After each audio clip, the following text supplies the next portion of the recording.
ล้าวเสียงคำรามของเลื่อยยนต์ดังกึกก้องไปทั่วทั้งป่ายามบ่ายแสงแดดส่องผ่านกิ่งไม้กระทบพื้นเสียงชายหนุ่มชะกันสั่งงานเสียงดังกึกก้องทั่วทั้งป่า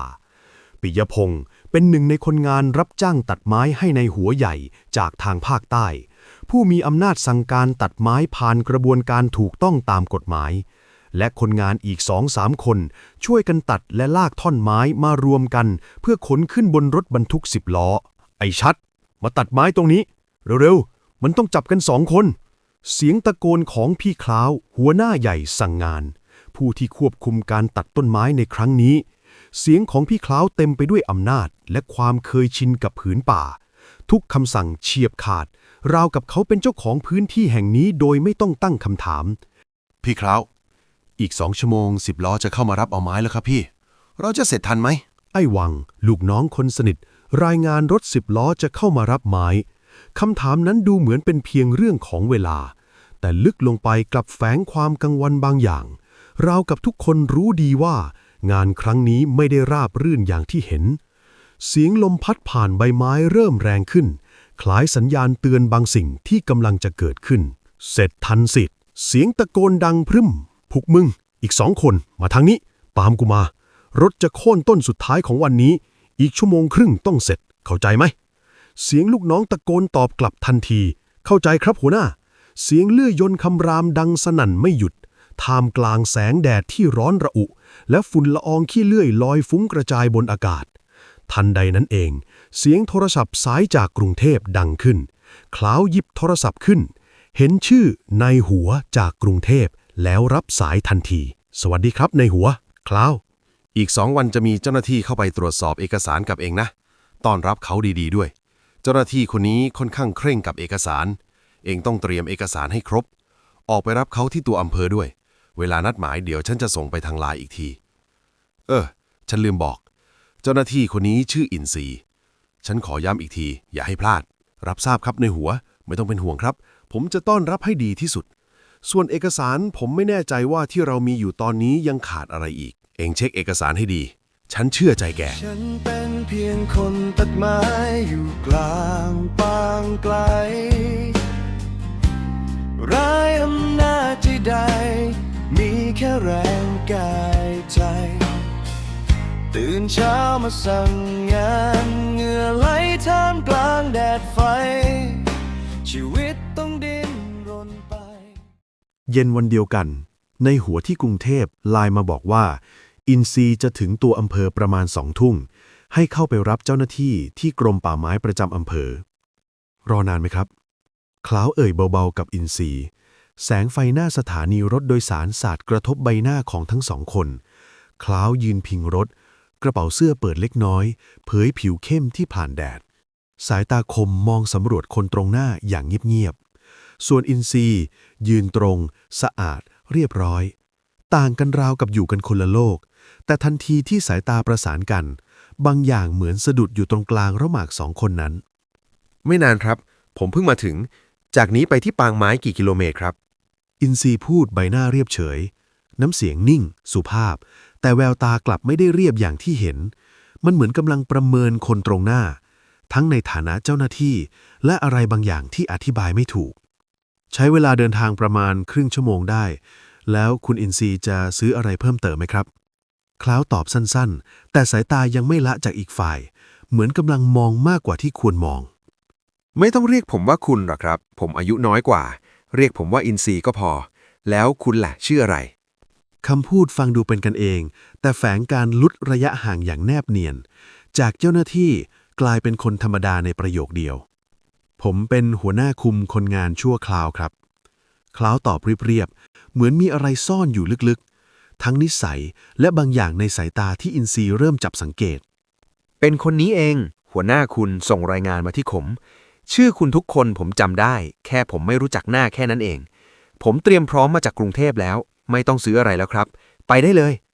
คล้าวพยักหน้าเบาๆก่อนจะเดินนำหน้าไปขึ้นรถอินซีพูดเหมือนทำงานตามหน้าที่แต่สายตาที่มองแผ่นหลังของคล้าวตอนเดินนำกลับติดอยู่ตรงนั้นนานกว่าปกติเหมือนกำลังอ่านอะไรบางอย่างจากท่าทางของอีกฝ่ายคนกรุงเทพนี้ผิวขาวจั่วเลยว่ะเจอที่นี่ดำแน่ คล้าวพึมพำเบาๆมุมปากยกขึ้นเล็กน้อยคำพูดเหมือนหยอกแต่สายตากลับมองผ่านกระจกเงาแอบมองอีกคนโดยไม่ให้รู้ตัวคนที่นี่น่ากลัวจังฮะเจอข้างทางมีหวังวิ่งหนีแน่ๆอินซีพึมพำกลับน้ำเสียงติดขำแต่ในใจกลับรู้ดีว่าคนที่น่ากลัวที่สุดอาจไม่ใช่ป่าทั้งสองนั่งรถกลับปางไม้บนรถนั่งเงียบไม่มีเสียงคุยได้ยินเสียงเพียงเครื่องยนต์ไฟหน้ารถส่องตัดความมืดของถนนในป่าเงาไม้พาดผ่านกระจกเหมือนภาพซ้อนของความลับที่กำลังจะถูกเปิดอินซีเหลือบมองคล้าวเป็นระยะสายตานั้นไม่ได้มองแค่หน้าที่แต่มองลึกเหมือนกำลังค้นหาอะไรบางอย่างส่วนคล้าวก็เหลือบมองอินซีเป็นระยะเช่นกันแต่ทุกครั้งที่มองมุมปากจะยกขึ้นนิดๆเหมือนคนที่เริ่มสนใจมากกว่าที่ควรภายในรถเงียบแต่ความรู้สึกไม่เงียบเลยเสียงเครื่องยนต์ยังคงดังต่อเนื่องแต่หัวใจของทั้งสองคนเริ่มไม่เป็นจังหวะเดียวกันอีกต่อไปการพบกันครั้งนี้ดูเหมือนจะเป็นแค่หัวหน้าคนงานกับเจ้าหน้าที่ตรวจสอบแต่ลึกลงไปมันกำลังจะกลายเป็นคนสองคนที่กำลังจะเข้าไปพัวพันกันโดยที่ไม่มีใครคุมได้และปางไม้ในคืนนี้อาจไม่ได้มีแค่เรื่องไม้ผิดกฎหมายที่ต้องซ่อนแต่อาจมีความรู้สึกบางอย่างที่อันตรายยิ่งกว่ากำลังเริ่มต้นขึ้นภายในห้องพักชั่วคราวในตู้คอนเทนเนอร์ติดแอร์นอนห้องนี้นะครับอาจจะคับแคบหน่อยนะครับเพราะเป็นตู้คอนเทนเนอร์เสียงแอร์ดังหึ่งเบาๆตัดกับความเงียบของป่าด้านนอกพื้นที่แคบๆภายในตู้คอนเทนเนอร์ดูอึดอัดนิดหน่อยแต่กลับให้ความรู้สึกปิดล้อมมากกว่าปกติเหมือนเป็นที่ถ้าเกิดอะไรขึ้นก็ไม่มีใครมองเห็นจากภายนอกไม่เป็นไรครับผมอยู่ได้อินซีตอบเรียบๆสายตากวาดมองรอบห้องอย่างระมัดระวังแต่ไม่รู้ว่ากำลังสำรวจห้องพักหรือกำลังประเมินสถานการณ์กันแน่ห้องผมอยู่ฝั่งตรงข้ามตู้คอนเทนเนอร์สีครีมถ้ามีอะไรขาดเหลือสามารถไปเคาะประตูห้องผมได้เลยคล้าวพูดนิ่งๆแต่เน้นคำบางคำชัดเป็นพิเศษเคาะประตูห้องผมได้เลยประโยคธรรมดาแต่ในบรรยากาศแบบนี้กลับฟังดูไม่ธรรมดาเลยสักนิดสายตาของเขามองตรงไปที่อินซีนิ่งแต่เหมือนกำลังรอการตอบรับบางอย่างได้ครับขอบคุณมากครับอินซีพยักหน้าเล็กน้อยน้ำเสียงสุภาพเหมือนเดิมแต่ปลายนิ้วที่แตะขอบโต๊ะเบาๆกลับเผยให้เห็นความตึงเครียดบางอย่างเหมือนเขารู้ดีว่าการมาที่นี่ไม่ได้มีแค่ตรวจงานถ้าไม่มีอะไรแล้วผมขอตัวไปสั่งงานลูกน้องไว้ก่อนเจอกันพรุ่งนี้นะครับคุณอินซีคล้าวพูดพร้อมสงสายตาเป็นไหนๆก่อนจะเดินออกจากห้องพักเสียงเรียกชื่อที่ลากยาวเหมือนจงใจทิ้งอะไรบางอย่างไว้ในอากาศสายตานั้นไม่ได้มองแบบหัวหน้าคนงานแต่มันเหมือนกำลังท้าทายหรืออาจจะหยั่งเชิงบางอย่างที่ยังไม่ถูกพูดออกมาประตูตู้คอนเทนเนอร์ปิดลงช้าๆปังเสียงนั้นดังก้องในห้องแคบอินซียืนนิ่งอยู่กลางห้องก่อนจะปล่อยลมหายใจออกช้าๆมือของเขาเอื้อมไปแตะลูกบิดประตูเหมือนจะเปิดแต่ก็หยุดไว้สายตาเหลือบไปทางหน้าต่างเล็กๆเห็นเงาของคล้าวเดินห่างออกไปแต่ไม่รู้ว่าเขาเดินออกไปจริงๆหรือแค่เว้นระยะอินซียิ้มมุมปากเล็กน้อยก่อนจะพึมพำเบาๆว่าปางไม้นี่ไม่ธรรมดาจริงๆคืนนี้อาจจะเป็นแค่คืนแรกแต่ความรู้สึกบางอย่างมันเริ่มชัดเร็วเกินกว่าที่ควรจะเป็นและระหว่างหน้าที่กับความรู้สึกบางทีมันอาจจะไม่ได้แยกออกจากกันง่ายๆอย่างที่คิดเช้าวันใหม่แดดสีทองส่องผ่านกิ่งไม้บรรยากาศกลางป่าอากาศเย็นสบายแต่เบื้องล่างเสียงเครื่องยนต์คำรามคนงานตัดไม้อย่างขมักเขม้นเครื่องยนต์2-3 เครื่องเสียงดังก้องกังวานไปทั่วป่ากลิ่นไม้สดลอยคลุ้งปะปนกับกลิ่นน้ำมันเครื่องทุกอย่างดูปกติสำหรับคนในพื้นที่แต่สำหรับบางคนมันคือฉากที่เต็มไปด้วยความเสี่ยงคล้าวยังคงสั่งงานลูกน้องซ้ายขวาคนสนิทสายตาคมกวาดมองทุกจุดอย่างระวังเพราะเขารู้ดีว่าท่อนไม้ที่นอกเหนือจากใบคลุมถูกลำเลียงออกไปตั้งแต่เมื่อคืนเรียบร้อยแล้วสิ่งที่เหลืออยู่ตอนนี้คือภาพที่ต้องดูสะอาดส่วนไม้ล็อตใหม่นี้ยังมีใบคลุมและถูกต้องทุกอย่างถูกจัดวางเหมือนเตรียมรับแขกคนสำคัญก่อนที่อินซีจะเข้ามาร่วมกับการตรวจสอบนอนหลับสบายไหมครับคุณอินซี เสียงทักทายของคลาวตอนเช้าน้ำเสียงเรียบแต่แววตากลับจับจ้องเหมือนคำถามธรรมดาแต่แฝงการสังเกตอาการหลับไม่ค่อยสบายเท่าไหร่นอนผิดที่ก็เป็นแบบนี้แหละครับอินซีตอบนิ่งๆแต่สายตาที่มองกลับไม่ได้นิ่งตามคำพูดเหมือนเขากำลังบอกเป็นนายว่าที่นี่มันไม่คุ้นเคยจริงๆมาพอดีเลยนี่คือเอกสารทั้งหมดและต้นไม้ทุกต้นที่มีใบคลุมตอนนี้อยู่ฝั่งซ้ายมือฝั่งขวามือยังไม่ได้ตัดคลาวชี้ไปตามแนวป่าทุกอย่างดูมีระเบียบเกินกว่าที่ควรจะเป็นเหมือนมีการจัดฉากไว้ล่วงหน้าไหนผมขอดูเอกสารหน่อยอินซีรับเอกสารไปเปิดดูอย่างละเอียดนิ้วเรียวยาวไล่ตามตัวเลขทีละบรรทัดสายตาเฉียบคมเหมือนจะไม่ปล่อยอะไรหลุดรอดไปได้ง่ายๆหลังจากอินซีดูเอกสารเสร็จคุณคล้าววันหนึ่งตัดเต็มที่ได้กี่ต้นครับคำถามเรียบง่ายแต่เหมือนเป็นการหยั่งเชิงมากกว่าการสอบถามทั่วไปตอนนี้คนงานมีทั้งหมด7 คนทำงานเต็มที่ผมต้องเร่งก่อนที่ฝนจะตกในอีกไม่กี่วันข้างหน้าไม้ต้องตัดเสร็จทั้งหมดและทำการลำเลียงออกจากป่าให้เร็วที่สุดเพราะที่ตั้งของเราอยู่ล่องแม่น้ำพอดีคล้าวตอบทันทีโดยไม่ลังเลนั้นเสียงมั่นคงเหมือนเตรียมคำตอบไว้แล้วแต่แววตากลับจับจ้องอินทรีเหมือนกำลังอ่านว่า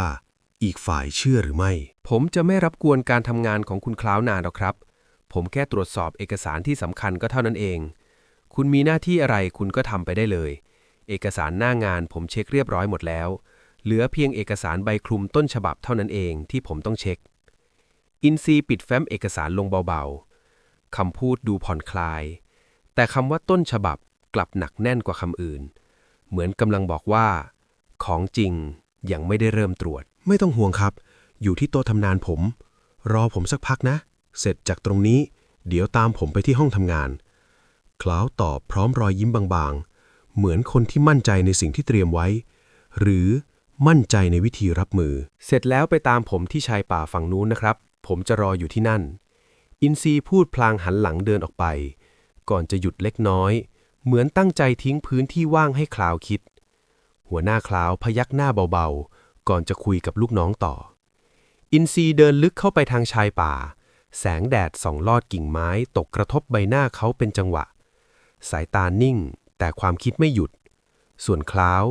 ยืนมองตามแผ่นหลังนั้นก่อนจะหรี่ตาลงเล็กน้อยคนนี้ไม่ธรรมดาเสียงเครื่องยนต์ยังคงคำรามคนงานยังคงทำงานทุกอย่างยังคงเดินต่อไปเหมือนไม่มีอะไรเกิดขึ้นแต่ความจริงแล้ว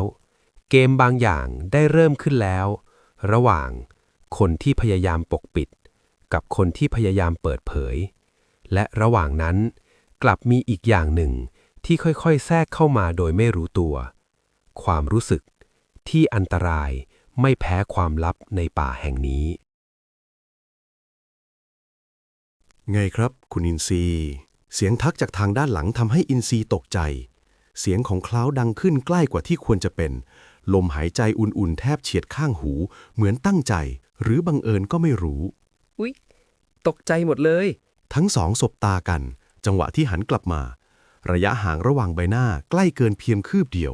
สายตาประสานกันนิ่งเหมือนมีบางอย่างค้างอยู่ระหว่างกลางขวัญอ่อนจังนะครับไปผมจะพาไปที่ออฟฟิศผมคล้าวพูดพร้อมยิ้มมุมปากน้ำเสียงฟังดูหยอกแต่แฝงความมั่นใจเหมือนคนที่เริ่มรู้ว่าอีกฝ่ายไม่ได้แข็งอย่างที่เห็นเดี๋ยวก่อนตอไม้ที่คุณตัดทั้งหมดมีแค่นี้ใช่ไหมโซนฝั่งนี้อินซีดึงตัวเองกลับมาที่หน้าที่อย่างรวดเร็วแต่สายตายังคงจับผิดเหมือนจะไม่ยอมให้ตัวเองเผลอไปกับอะไรที่ไม่ควรใช่คำตอบสั้นกระชับแต่แววตาของคล้าวกลับไม่สั้นตามมันเหมือนกำลังซ่อนอะไรบางอย่างโซนฝั่งนู้นผมยังไม่ได้นับผมหวังว่าต้นไม้ที่ตัดไปกับใบคลุมจะตรงกันนะครับคุณคล้าวสีหน้าของคล้าวซีดเผือกลงเล็กน้อยเสียงเรียกชื่อที่ลากยาวเหมือนมีแรงกดเบาๆซ่อนอยู่ในคำพูดไม่รู้ว่าเป็นการเตือนหรือกำลังหยอกกันแน่สายตาที่มองกลับนิ่งลึกเหมือนรู้อะไรบางอย่างอยู่แล้วคล้าวตอบรับเบาๆเสียงนั้นต่ำลงกว่าปกติเหมือนคนที่เริ่มรู้ตัวว่าเกมมันเริ่มไม่ง่ายแล้วภายในห้องออฟฟิศอินซีนั่งตรวจเอกสารทั้งหมด ปลายนิ้วเลื่อนไปตามตัวเลขอย่างช้าๆ สายตาเฉียบคมไม่พลาดแม้แต่จุดเดียว บรรยากาศเงียบมีเพียงเสียงกระดาษพลิกไปมา แต่ความกดดันกลับดังชัดในความรู้สึก เขาเช็คใบคุมกับจำนวนไม้ที่ตัดไป ฝั่งซ้ายทั้งหมดเรียบร้อย เหลืออีกฝั่งขวาต้องเป็นพรุ่งนี้แล้ว คลาวยืนพิงโต๊ะเล็กน้อย สายตาจับจ้องอีกฝ่าย ไม่รู้ว่ามองงานหรือมองคนกันแน่ คลาวรู้ได้ทันทีว่าใบคุมกับจำนวนไม้ที่ตัดไปไม่ตรงกัน เขาจึงวางแผนที่จะหาทางรอดให้กับปัญหาในครั้งนี้ แต่ในขณะเดียวกัน เขาก็เริ่มวางแผนอีกอย่างหนึ่งที่ไม่เกี่ยวกับงานเลยแม้แต่น้อยว่าแต่ที่อาบน้ำอยู่ตรงไหนครับ แต่เหมือนกำลังเปิดช่องให้บทสนทนาเดินต่อ เดินตรงไปหลังตู้คอนเทนเนอร์ประมาณ100 เมตรก็จะเป็นลำธารลูกจ้างทุกคนจะอาบน้ำที่ตรงนั้นถ้าไม่รังเกียจอาบพร้อมกันสิครับเจอกัน6 โมงเย็นได้นะครับไม่ต้องห่วงลูกน้องเขาไปอาบอีกฝั่งหนึ่งเป็นแม่น้ำเดียวกันนี่แหละแต่มันไหลวนไปอีกฝั่งหนึ่งได้เราอาบต้นน้ำดีแล้วฝั่งด้านนี้มีเฉพาะผมคนเดียวที่อ่านคล้าวพูดยาวกว่าปกติเน้นชัดทุกคำอาบพร้อมกันสิครับต้นน้ำมีเฉพาะผมคนเดียวคำธรรมดาแต่พอเรียงกันแล้วกลับฟังดูไม่ธรรมดาเลยสายตาของเขาจับจ้องอินทรีเหมือนกำลังชวนมากกว่าจะบอกทางได้ครับงั้นเจอกันตอน6 โมงเย็นอินทรีตอบสั้นๆแต่ก่อนจะเดินออกไปเขาหยุดเล็กน้อยหันกลับมามองคล้าวเพียงเสี้ยววินาทีสายตานั้นนิ่งแต่มีแววบางอย่างซ่อนอยู่ไม่รู้ว่าเป็นการรับคำท้าหรือการยอมเล่นเกมเสียงฝีเท้าค่อยๆห่างออกไปคล้าวยืนอยู่ที่เดิมมองตามแผ่นหลังนั้นก่อนจะยิ้มมุมปากช้าๆลำธารตอน6 โมงเย็นบางทีคืนนี้อาจไม่ได้มีแค่เรื่องอาบน้ำแต่เป็นการชำระล้างอะไรบางอย่างที่เริ่มขุ่นอยู่ในใจระหว่างความผิดกับความรู้สึกและไม่รู้ว่าอะไรจะไหลแรงกว่ากันระหว่างกระแสน้ำหรือแรงดึงดูดของคน2 คน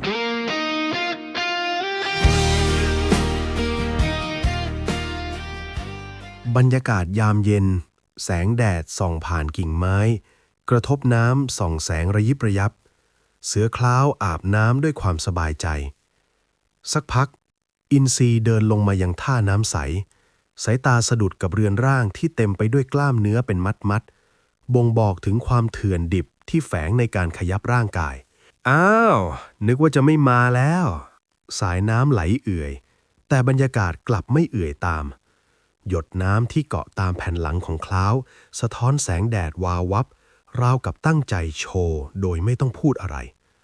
สายตาของอินทรีหยุดอยู่ตรงนั้นนานเกินไปนิดหนึ่งมาสิไม่มาจะได้อาบน้ำเหรอถ้าไม่อาบน้ำจะนอนหลับเหรอคำตอบดูธรรมดาแต่เหมือนมีอะไรแฝงความดื้อเล็กๆเหมือนคนที่รู้ตัวว่ากำลังถูกมองแต่ก็ไม่ได้หลบมาอาบด้วยกันคล้าวกวักมือเรียกสีหน้าเป็นกันเองมือที่กวักเรียกนั้นช้าๆเหมือนชวนมากกว่าการเรียก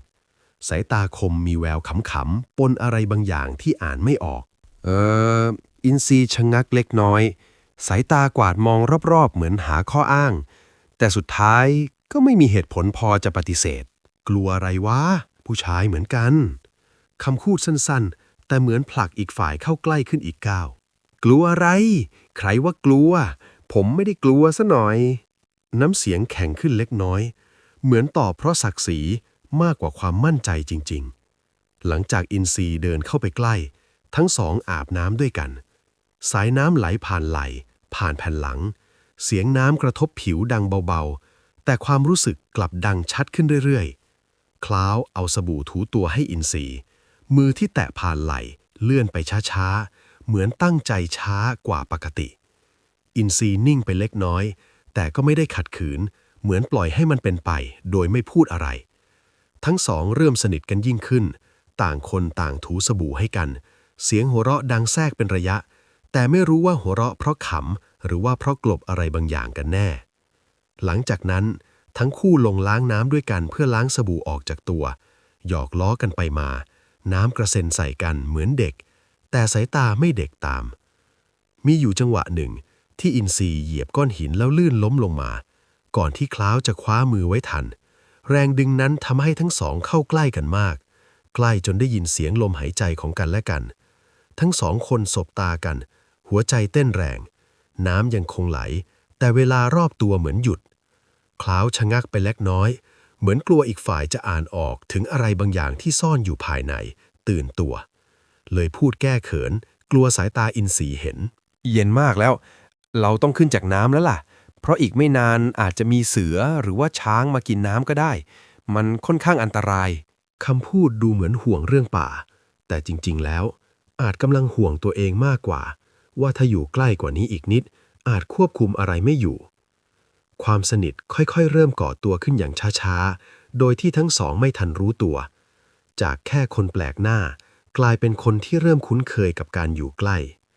ไม่นานทั้งคู่เดินกอดคอกันขึ้นจากน้ำมุ่งหน้าสู่ที่พัก มือที่พาดไหลกันแน่นกว่าที่ควรจะเป็นเล็กน้อย แต่ไม่มีใครพูดอะไร เย็นนี้นายมากินข้าวด้วยกันนะ น้ำเสียงคล้าวเรียบๆแต่แฝงความคาดหวังเหมือนอยากให้ช่วงเวลามันยาวออกไปอีก ได้ดิเดี๋ยวผมมากินข้าวด้วย แล้วมีอะไรกินล่ะ ส่วนผมมีบะหมี่กึ่งสำเร็จรูปกับปลากระป๋องนะ อินซีตอบสบายๆเหมือนเริ่มชินกับการอยู่ด้วยกัน ไม่ต้องเอามา ผมย่างไก่ตัวหนึ่งพอดีเลยไม่มีเพื่อนกิน ผมมีน้ำหวานด้วยนะคำว่าไม่มีเพื่อนกินถูกพูดออกมาเหมือนบังเกิน แต่จริงๆแล้วเหมือนรอใครบางคนมานั่งข้างๆอะไรน้ำหวานพี่ค้ายอินซีเลิบคิ้วเล็กน้อยเหมือนเริ่มจับได้ว่าอีกฝ่ายชอบพูดอะไรมีในเอาหน่าเดี๋ยวมาก็รู้เองแหละไปเปลี่ยนเสื้อผ้าแล้วมาเลยนะเดี๋ยวพี่จะย่างไก่รอคล้าวยิ้มมุมปากไม่ตอบตรงๆเหมือนตั้งใจให้สงสัยมากกว่าการอธิบายทั้งคู่แยกย้ายกันไปที่ตู้คอนเทนเนอร์ของตัวเองแสงเย็นค่อยๆจางลงแต่ความรู้สึกบางอย่างกลับชัดขึ้นคืนนี้อาจไม่ได้มีแค่ข้าวกับไก่ย่างเท่านั้นแต่อาจมีบางอย่างที่กำลังสุกงอมช้าๆเหมือนไฟอ่อนๆที่ไม่มีใครยอมดับหิวไหมคล้าวถามอินทรีหลังจากอินทรีนั่งลงเก้าอี้ข้างๆเสียงไม้แตกเปรี้ยจากกองไฟดังแทรกทึ่งเป็นระยะแสงไฟสีส้มสะท้อนใบหน้าของทั้งสองคนทำให้บรรยากาศดูอบอุ่นแต่ก็ร้อนขึ้นอย่างแปลกๆไก่ย่างสุกพอดีเลยเอ้ากินไปด้วยคุยไปด้วยเนาะคำตอบนั้นทำให้อินทรียิ้มออกมาบางๆรอยยิ้มนั้นเล็กน้อยแต่กลับทำให้คล้าวมองค้างอยู่ชั่วครู่เหมือนคนที่เพิ่งค้นพบของอร่อยอีกอย่างนอกจากไก่ย่างตรงหน้า ได้ครับพี่คราว ตอนนี้นอกเหนือเวลางานแล้ว เอ็งก็อย่าคิ้วขมวดดิ ปล่อยตัวตามสบายบ้าง งานคืองานฉันเข้าใจ แต่เวลาว่างเราก็ต้องเป็นตัวของตัวเองบ้าง คราวพูดพร้อมส่งยิ้มหวาน รอยยิ้มของคราวไม่ธรรมดา มันเหมือนตั้งใจละลายอะไรบางอย่างในตัวอินทรีพี่พูดถูกครับ อันนั้นผมไม่เถียง คนเรามีเรื่องอยู่ในใจทุกคน ที่ผมมาเนี่ยผมก็ต้องทำตามหน้าที่ที่ต้องตรวจสอบความถูกต้องโดยละเอียด แต่ทำงานแบบผมตึงไปก็ไม่ดีหย่อนไปก็ไม่ได้ ความหนักใจตกอยู่ที่ผม อินทรีพูดไปพลางหยิบไก่ขึ้นมากิน แต่สายตากลับเหลือบมองคล้าวเป็นระยะ เหมือนกำลังชั่งใจระหว่างหน้าที่กับความรู้สึก ฉันก็เห็นใจอินซีนะ ที่อยู่ในสถานการณ์แบบนี้ ฉันก็ไม่ต่างกับนายหรอก ฉันดูออกว่านายเก่ง และอีกอย่างหนึ่งนายก็ดูออกที่ใบคลุมไม่ตรงกับจำนวนไม้ที่แท้จริงคล้าวทำสีหน้าเศร้าน้ำเสียงจริงจังขึ้นเล็กน้อยแต่แววตากลับยังมีความขี้เล่นซ่อนอยู่เหมือนกำลังบอกความจริงแต่ก็ยังไม่อยากเสียบรรยากาศพรุ่งนี้ค่อยหาทางออกกันใช่ว่าผมจะตึงจนเกินไปผมเข้าใจทำมาหากินความถูกต้องมาเป็นที่หนึ่งพี่คล้าวต้องเข้าใจผมด้วยอินทรีพูดช้าๆเหมือนเปิดช่องให้คล้าวเข้ามาใกล้ได้อีกนิดได้พรุ่งนี้เราค่อยหาทางออกกันตอนนี้เรื่องงานเอาไว้ทีหลังยกบวชดื่มคล้าวยกบวชชนสายตายังไม่ละจากใบหน้าของอินทรีทั้งสองยกบวชดื่มยิ้มและหัวเราะบรรยากาศผ่านไปทั้งสองเริ่มสนิทกันมากขึ้นกว่าเดิมสนิทกันจนลืมไปว่าเก้าอี้2 ตัวจากห่างกันกลายเป็นชิดกันจนไหล่เริ่มแตะกันโดยไม่รู้ตัวอินซีเอ็งมีแฟนยังวะคำถามถูกโยนออกมาแบบคนเมานิดๆแต่แฝงความอยากรู้จริงยังเลยพี่มีคนเข้ามาจีบผมนะแต่ผมไม่ชอบอีกอย่างผมไม่ค่อยมีเวลาด้วยก็เลยไม่ค่อยได้สนใจอินซีตอบไปยิ้มไปเหมือนไม่คิดอะไรแต่ไม่รู้เลยว่าคำตอบนั้นทำให้คนข้างๆตาวาวขึ้นมาทันทีงั้นก็แสดงว่า เองยังไม่เคยหอมแก้มใครละสิคลาวเอนตัวเข้าใกล้มากขึ้น เสียงลากยาวเหมือนตั้งใจแกล้งก็ใช่น่ะสิจะไปหอมแก้มใครล่ะอินซีตอบตรงๆแต่เริ่มรู้สึกว่าคำถามมันไม่ธรรมดาแล้วงั้นเองเคยโดนหอมแก้มบ้างไหมสายตาคมมองตรงเหมือนกำลังขออนุญาตแบบไม่พูดตรงๆไม่เคยครับเคยตอนสมัยเด็กๆแม่หอมพอโตมาก็ไม่นะอินซีตอบแก้มเริ่มขึ้นสีจางๆโดยไม่รู้ตัวงั้นพี่คล้าวคนนี้จะเป็นคนเปิดซิงค์ให้เอาป่ะคล้าวพูดเสร็จยังไม่ได้รับคำตอบกอดคอดิงอินซีเข้ามาหอมแก้มทันทีสัมผัสนั้นรวดเร็วแต่ชัดเจนเหมือนฟ้าผ่ากลางใจแบบไม่ทันตั้งตัวโอ้พี่คล้าวเล่นเอาแบบนี้เลยเหรอครับถึงผมจะเป็นผู้ชายผมก็เขนเป็นนะครับอินซีรีบถอยเล็กน้อยแต่ก็ไม่ได้หนีไปไหนมือยังเผลอจับแขนคล้าวอยู่เหมือนร่างกายตอบสนองเร็วกว่าความคิดคนอะไรตัวหอมจังคล้าวพูดเบาๆไกลๆเสียงนั้นต่ำลงจนแทบเป็นกระซิบอินซีถึงกับหน้าแดงกล่ำบวกกับฤทธิ์ของแอลกอฮอล์ยิ่งทำให้ทุกอย่างชัดขึ้นกว่าเดิมทั้งสองยิ้มและหัวเราะกันอย่างลืมตัวกอดรัดฟัดเหวี่ยงหยอกล้อกันไปมาเหมือนคนสนิทที่รู้ใจกันมานานทั้งที่เพิ่งรู้จักกันไม่นานเสียงหัวเราะแว่วผ่านสายลมยามค่ำคืนกองไฟยังคงลุกไหม้เปลวไฟไหวเอนตามลมเหมือนกับความรู้สึกของทั้งคู่ที่เริ่มไหวไปตามกันคืนนี้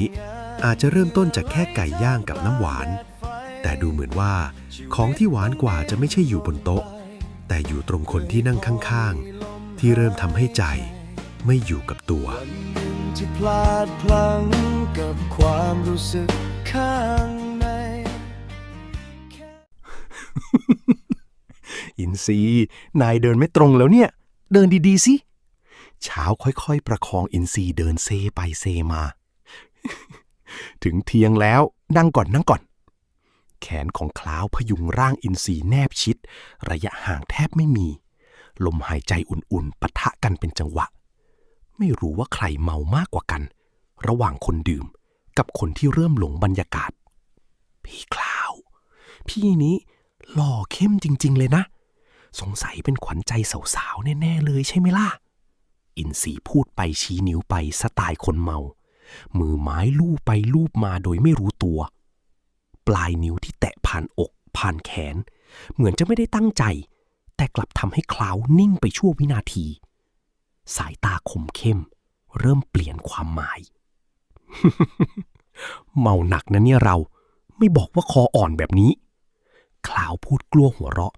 แต่เสียงนั้นแผ่วลงเล็กน้อยเหมือนกำลังกลั้นบางอย่างไว้ผมไม่เมาผมไม่ได้เมาน้ำเสียงงอแงปนดื้อยิ่งทำให้บรรยากาศอ่อนลงแต่ความรู้สึกกลับแรงขึ้นคลาวจับอินซีนอนลงบนเตียงแล้วห่มผ้าให้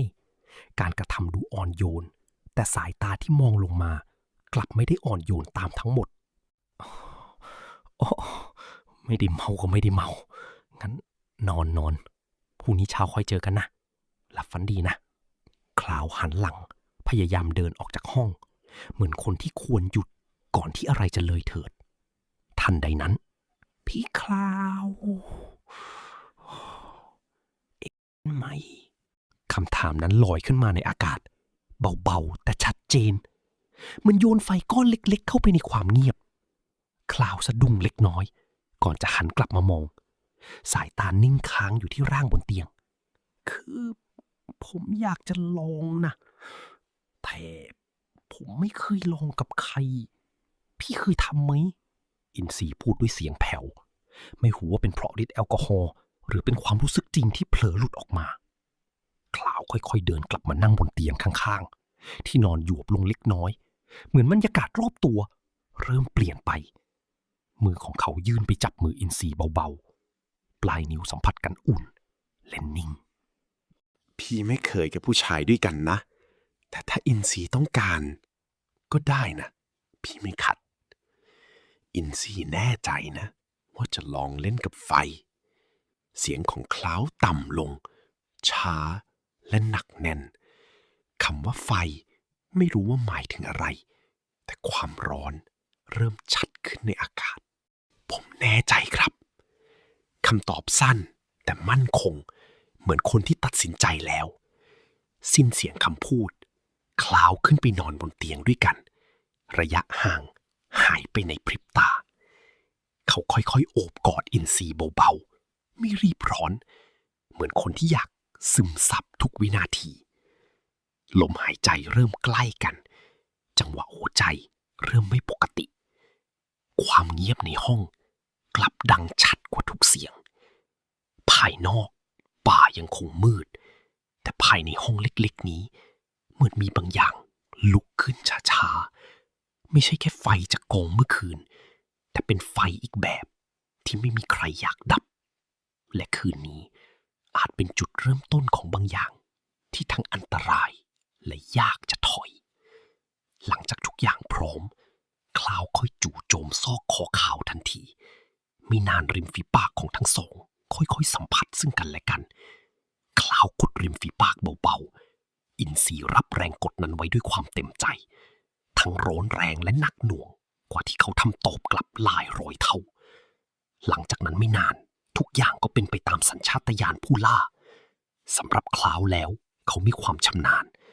ทำให้อินทรีตัวสั่นสะท้านบิดเร้าไปมาบนเตียงที่ทวีคูณภายในห้องตู้คอนเทนเนอร์ที่เต็มไปด้วยความสุขเวลาผ่านไปไม่อาจรู้ได้ทั้งสองยังคงตักตวงความสุขซึ่งกันและกันจนถึงเช้าวันใหม่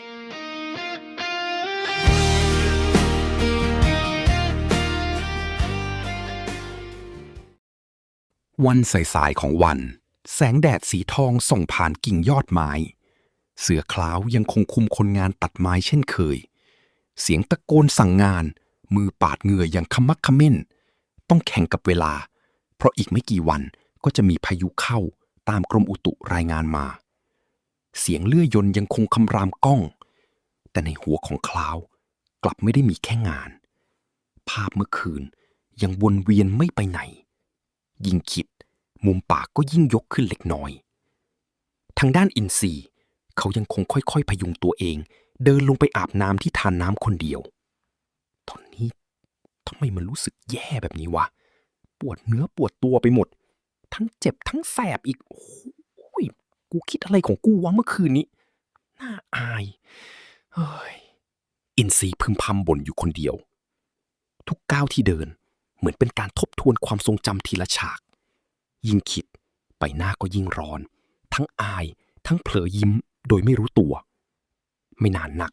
เสียงจากทางด้านหลังก็ดังขึ้นสวัสดีตอนสายๆครับคุณเจ้าหน้าที่กรมป่าไม้คลาวทักทายเสียงทุ้มต่ำดังขึ้นใกล้หูเหมือนตั้งใจจะแกล้งให้ตกใจมากกว่าทักทายเฮ้ยตกใจหมดเลยมาไม่ให้ชุ่มให้เสียงบ้าคลาวขอโทษครับพี่คือผมตกใจนะอินทรีหันกลับมาอย่างโลนลานแต่สายตาที่สบกันกลับทำให้บรรยากาศไม่เหมือนเดิมอีกต่อไป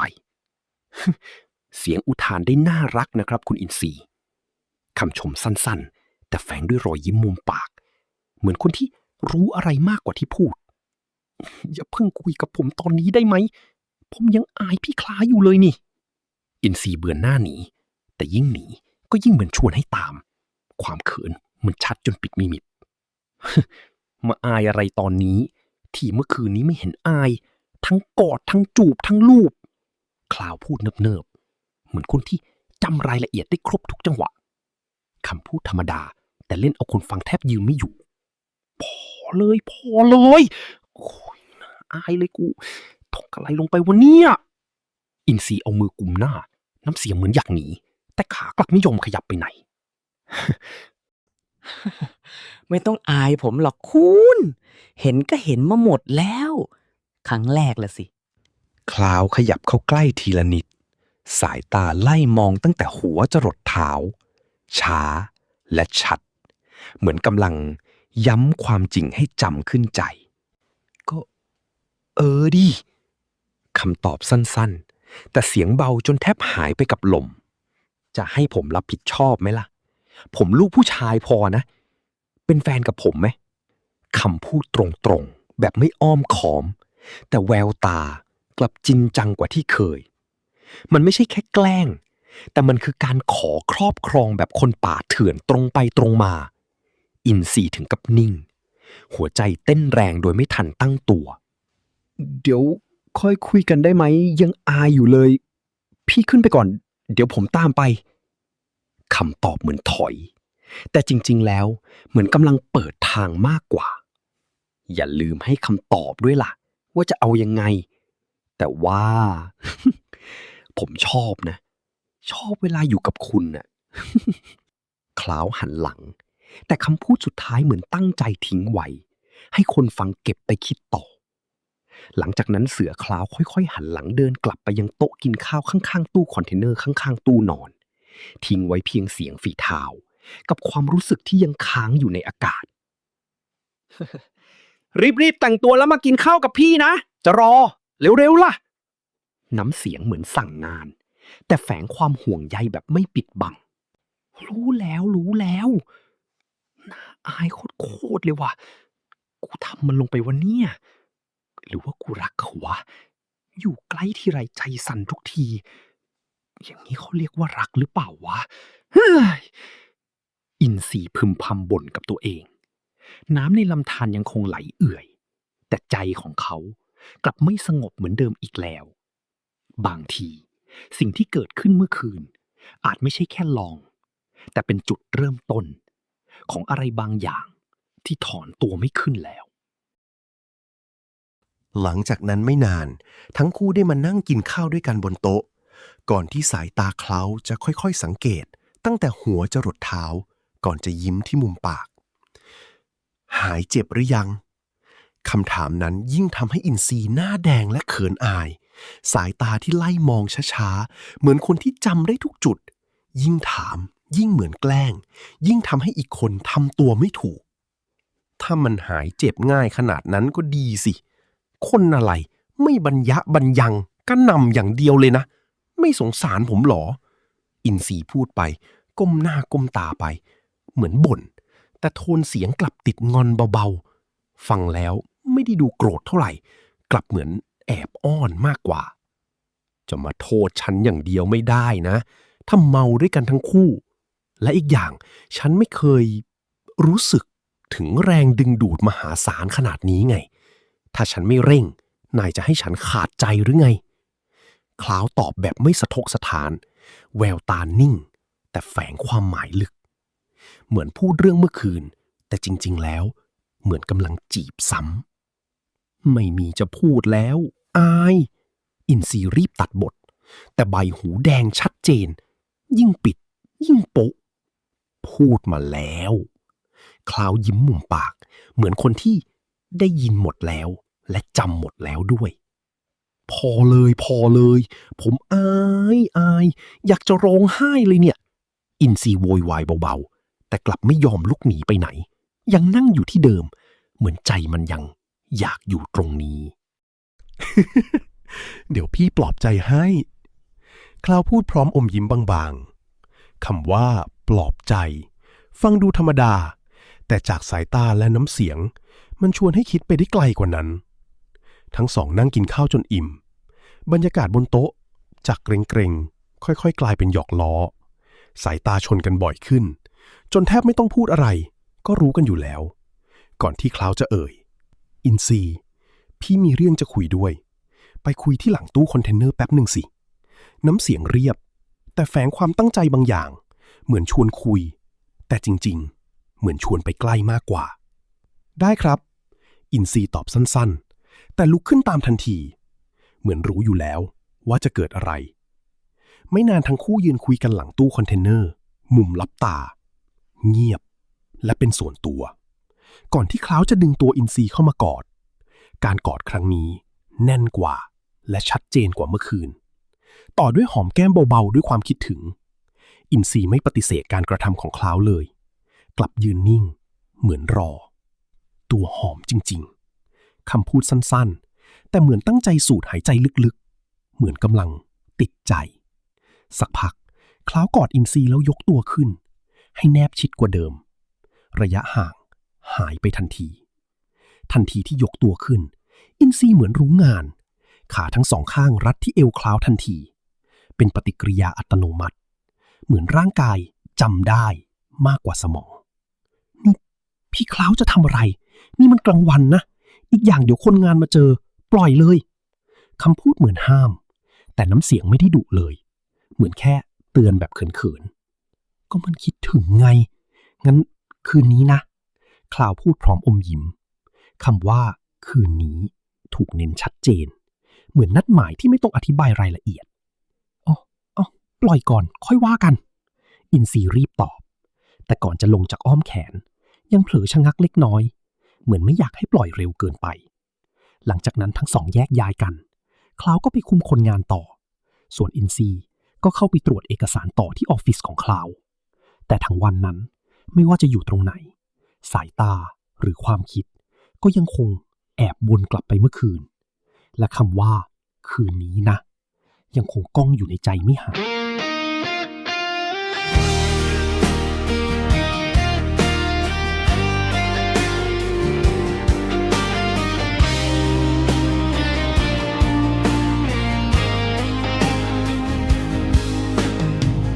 ฉันเป็นเพียงคนตัดไม้อยู่กลางปางไกลไร้อำนาจใดๆมีแค่แรงกายใจ คืนนั้นพี่คล้าวรออินซีจนถึงเที่ยงคืนไม่นานนักอินซีเดินเข้ามาภายในห้องนอนของเสือคล้าวอะโดนึกว่าจะไม่มาแล้วเตรียมพร้อมมาหรือยังเสือคล้าวรีบสอบถามทันทีน้ำเสียงของเขาปนทั้งความหยอกล้อและความคิดถึงที่เก็บไว้ทั้งวันดวงตาคมเหมือนจะกลืนอีกฝ่ายเข้าไปทั้งตัวราวกับรอช่วงเวลานี้มันนานเกินห้ามใจก่อนที่อินซีจะพยักหน้าเบาๆแล้วต่อเสียงตอบรับสั้นๆแต่แฝงไปด้วยความหมายบางอย่างที่คนฟังเท่านั้นถึงจะเข้าใจมุมปากยกขึ้นนิดๆเหมือนคนที่รู้ทันอีกฝ่ายทุกอย่างอยู่แล้ว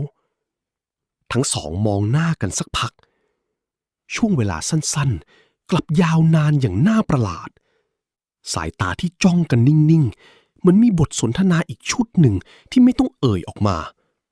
และดูเหมือนจะรู้ใจกันมากเกินคำพูดพี่จะไม่ไหวแล้วเนี่ย